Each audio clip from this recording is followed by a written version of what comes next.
In the day's other news, President Trump signed phase one of a long-awaited trade agreement with China. Beijing pledged to increase its purchases of U.S. farm products and other goods. But U.S. tariffs on $360 billion in Chinese imports will remain in place for now as the trade negotiations enter their second phase. We'll take a closer look at what is at stake, and we'll hear from one of the president's chief advisors on trade later in the program. A federal judge in Maryland today temporarily blocked President Trump's executive order allowing states and localities to bar refugees from resettling in their areas. There was no immediate word on whether the Trump administration would appeal. Last week, Texas became the first state to reject refugees after taking in the most refugees of any state in the 2018 fiscal year. Virginia became today the crucial 38th state to ratify the 1972 Equal Rights Amendment, which bars discrimination on the basis of sex. Its House of Delegates and State Senate approved the amendment today. It needed the backing of 3/4 of the states to add it to the U.S. Constitution. However, ongoing litigation makes it unclear when or if it will be added.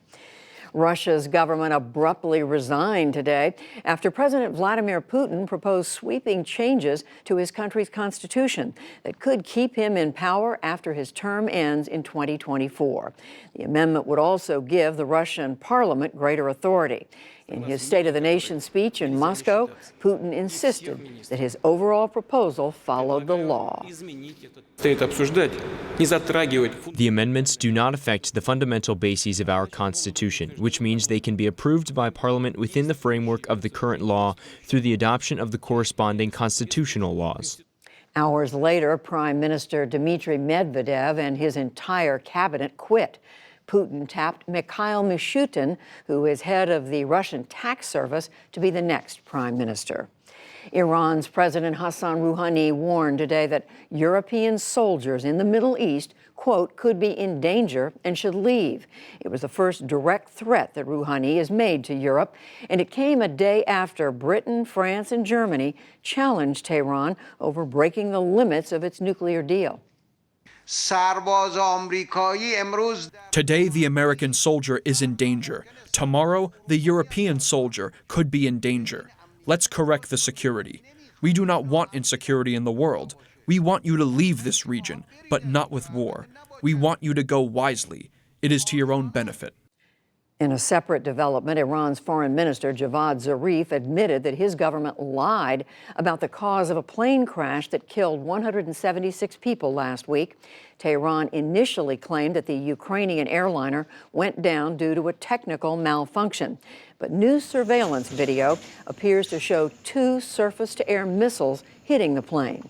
The accidental downing came amid heightened tensions between Iran and the U.S. In Pakistan, search teams recovered 21 more bodies from homes crushed by avalanches in the disputed Kashmir region. Local residents and Pakistani troops shoveled snow, looking for signs of survivors. Scores of people were believed to be still trapped inside their homes.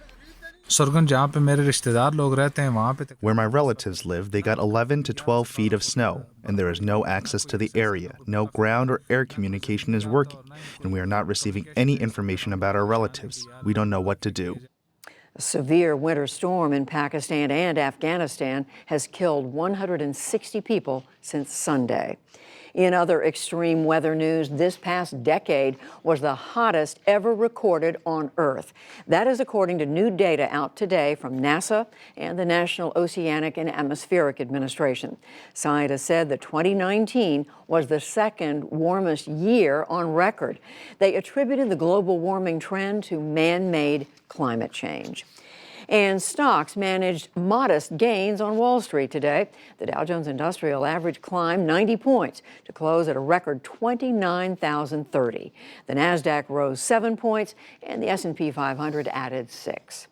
Still to come on the NewsHour, the U.S. signs a deal with China, but will it lead to a lasting truce in the trade war?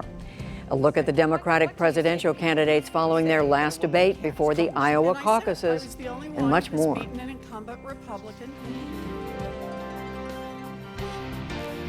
This is the PBS NewsHour from WETA Studios in Washington and in the West from the Walter Cronkite School of Journalism at Arizona State University.